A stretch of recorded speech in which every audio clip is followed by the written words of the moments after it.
And this is what it used to look like where they're fracking for all that oil. And I was talking earlier today about agrobiodiversity, but this is actually Wills was bought by Pioneer, which is near here, right? But these are seeds, and this is kind of the epicenter of agrobiodiversity in the northern North America. 8,000 varieties of corn, and a lot of them grow right here. This is what was before the Bakken. And this is your price of oil. This is what I said, because if you know anything about addicts, I mean, anybody who spends $8 or $7 for a pack of cigarettes is an addict. And that's crazy expenditure. I'm sorry. I'm really sorry if I've insulted anybody, but you know, as the price of everything goes up, but this is the transfer of wealth between us and oil companies right now. And the reason that it is really important to talk about this is because as the price of oil goes up, it affects all across our economy. My reservation spends a quarter of its money on energy. That's because we're northern, cold, and remote, right? The US spends a fifth of its money on energy. So what happens if the price of fossil fuels keeps going up? You're going to be increasingly unstable. And so that is why it is really, really important to begin to deconstruct our relationship to the fossil fuel economy. And deconstruct and restore some kind of a dignified relationship to energy. So I talked about climate change, peak oil, and then I'm just going to talk a little bit about food insecurity. This is a chart on my reservation. So we spend $8 million a year on food, and of which we spend $7 million off reservation almost immediately. In this, we shop at Walmart, Food Service of America, Cisco, everybody here probably has the same thing.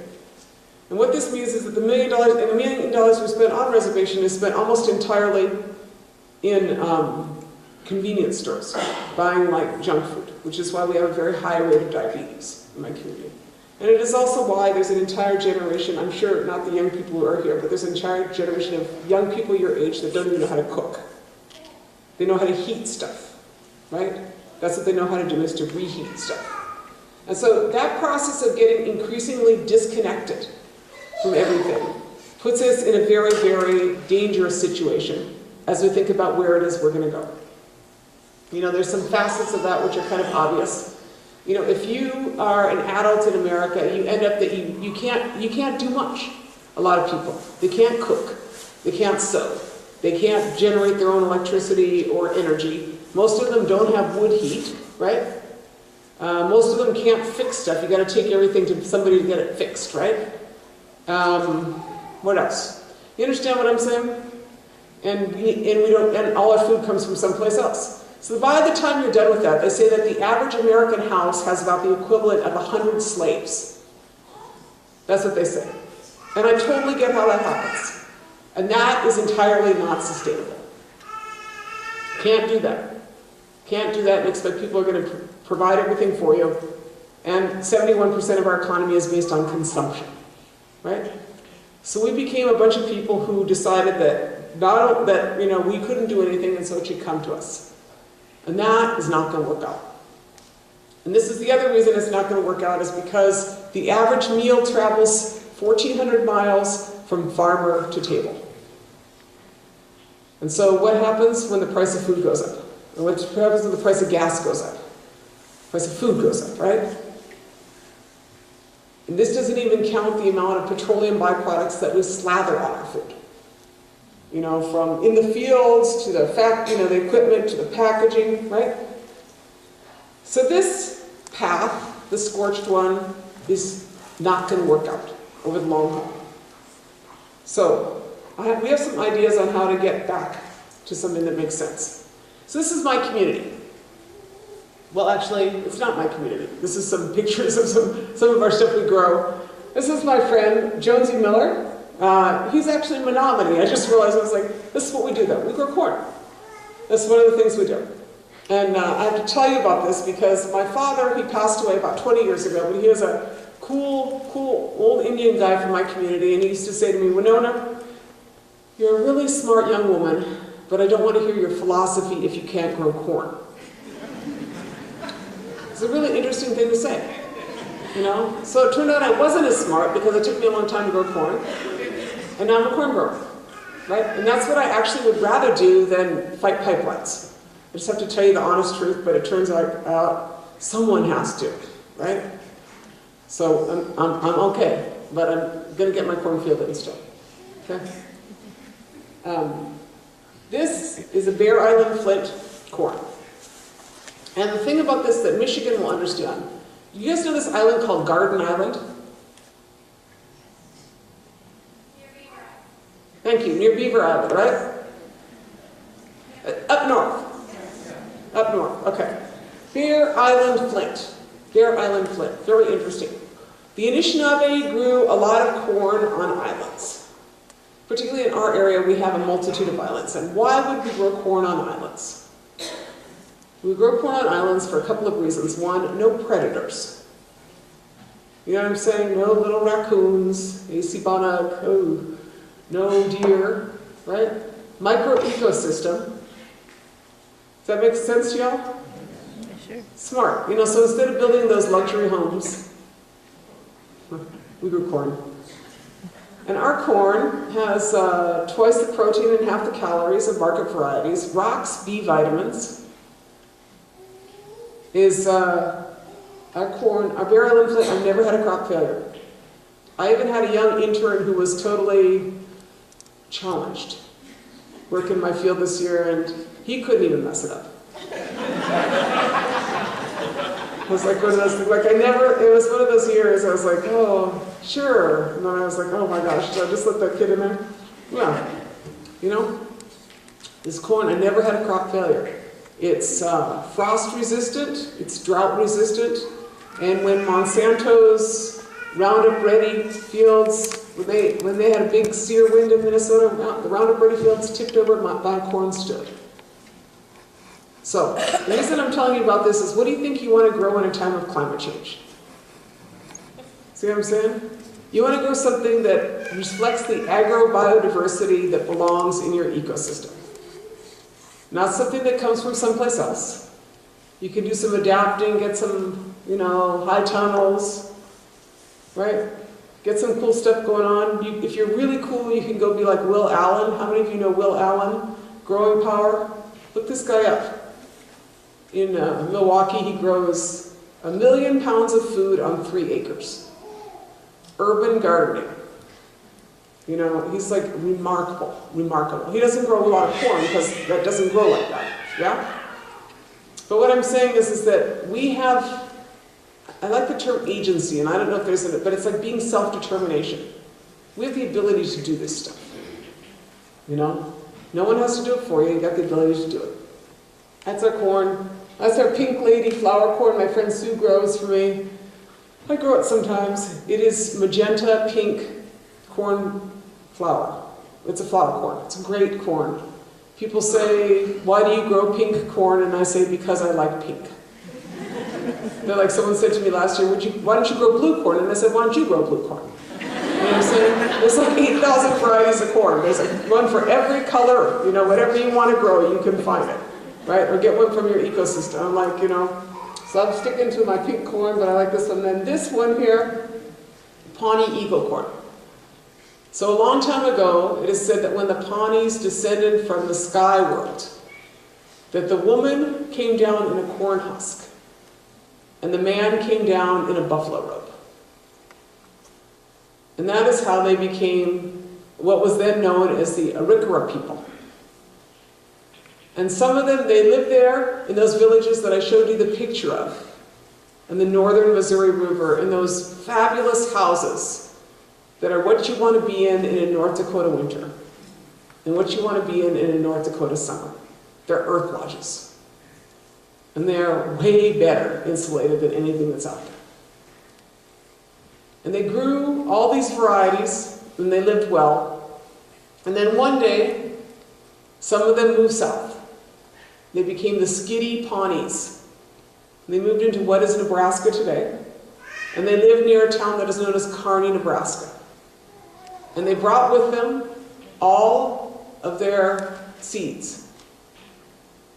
And their fabulous seeds of corn and pumpkins and squash and gourds and melons and beans, tobacco.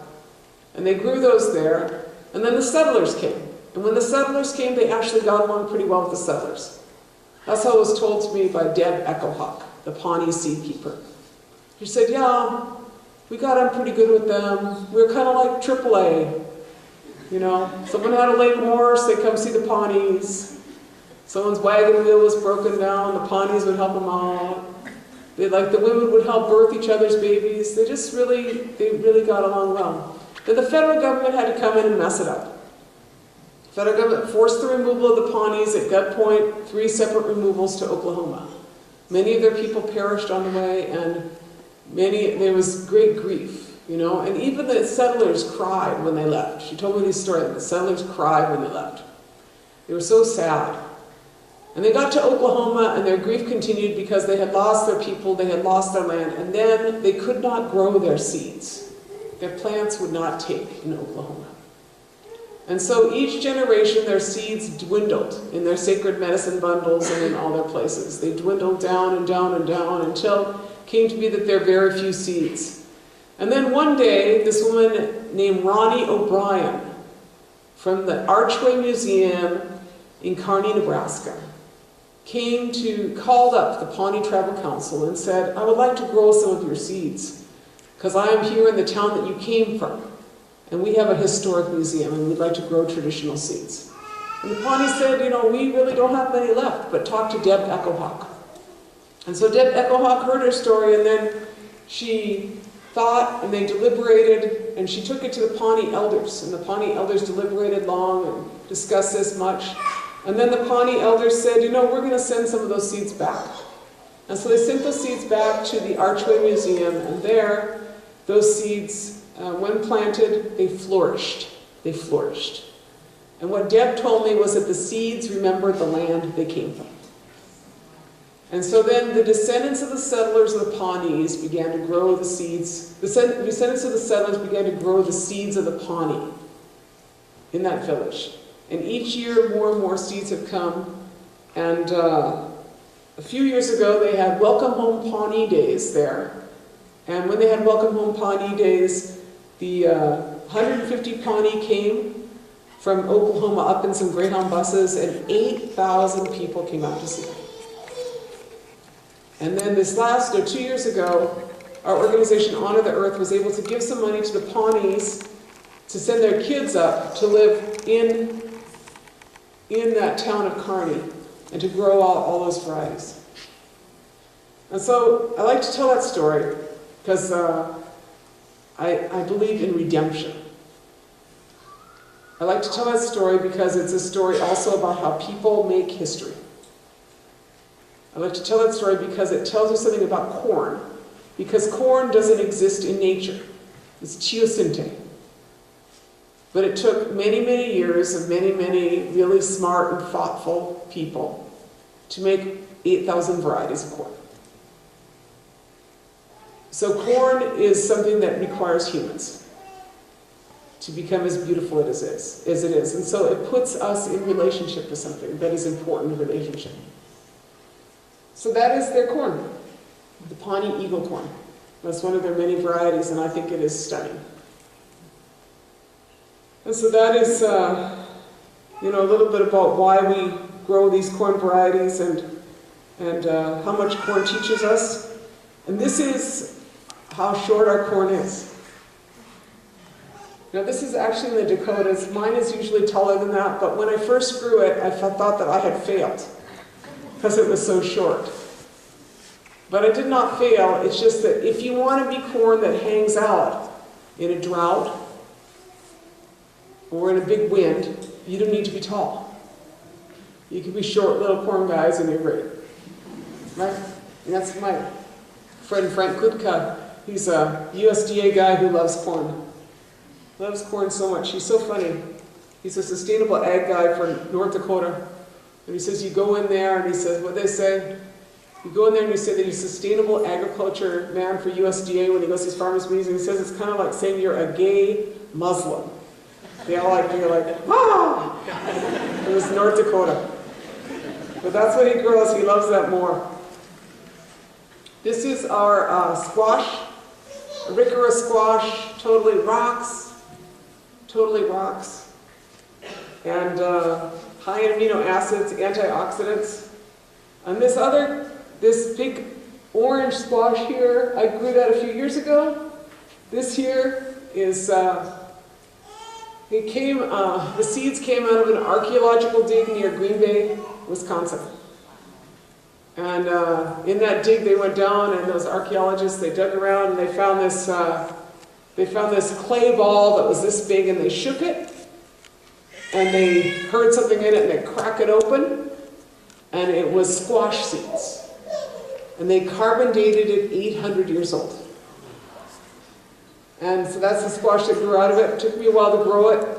No, it was easy to grow, but I had my house burned and I had like all this stuff going on, so I had to be kind of like zen to grow it. I didn't want to mess around with something that cool until I was like ready, right? But that's my squash. That's what I grow. And then a lot of people kept asking me, what do you call that squash, Winona? What do you call that squash? I said, I don't know. So finally I said, they said, what do you call that squash? And so I decided I named that squash, and I always say I named that squash because white guys get to name stuff all the time. You know what I'm saying? They name everything. They're just going to name this, that, anyway. So I named that squash, I call that squash Gete Okosaman, which means really cool old squash. And what I want to say also about my really cool old squash is that squash, I told you that thing about that seeds in clay ball. And right now, I think that's probably a fine idea. They got that Norwegian seed vault. Y'all know what I'm talking about? Where the world's seeds are going to be. Probably a great idea, but I'm going to stick to the clay ball. A little more accessible, seemed to work for 800 years or so. Should be good, Should be good. This story, I'm also telling for Amelia. She got some special requests because she took me to dinner. This story is about my friend Jericho. I think he looks kind of like the Hawaiian Care Bear. I don't know why he's falling off the top of there. He is, that's Jericho. He is a Kalo grower or taro grower in Hawaii. And the reason that this is important, I was asked to come out and help them all here a few years ago because the University of Hawaii decided that it wanted to genetically engineer Kalo or taro. And the Hawaiians said, no, we don't like that. And the reason they said that is because in their creation story, when the first two beings came together, the first child was born.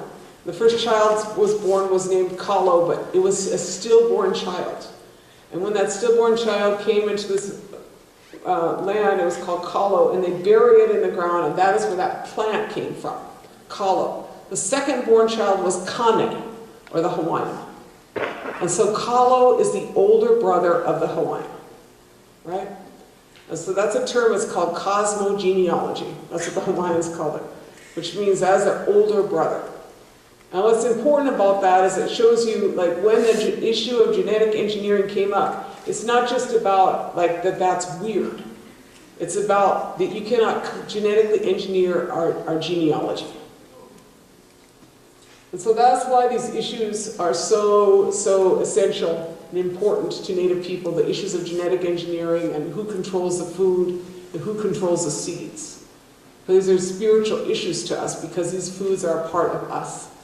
And I was with him, he told me a lot of stories, but one of the stories he told me that was very interesting was that when the Hawaiian guy from the university came, he had like 2 PhDs and he had all this stuff with him. He said, when Jerry asked him how long he'd been studying Kalo or taro, and he told him for 25 years I've been in, and then he asked Jerry how long he had been studying it. Jerry said, I've been at it for 150 years.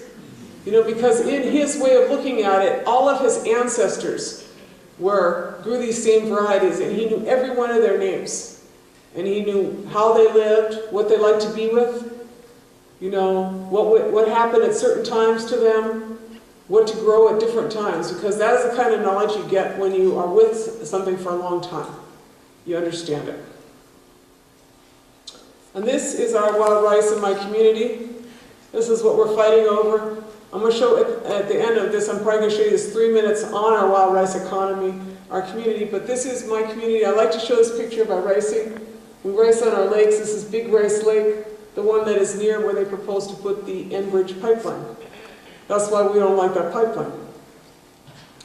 And so this is us in '61, and this is the same place in Mitchell Dam in '61 and Rice Lake in 2011. The point of that is that that's not a dying tradition.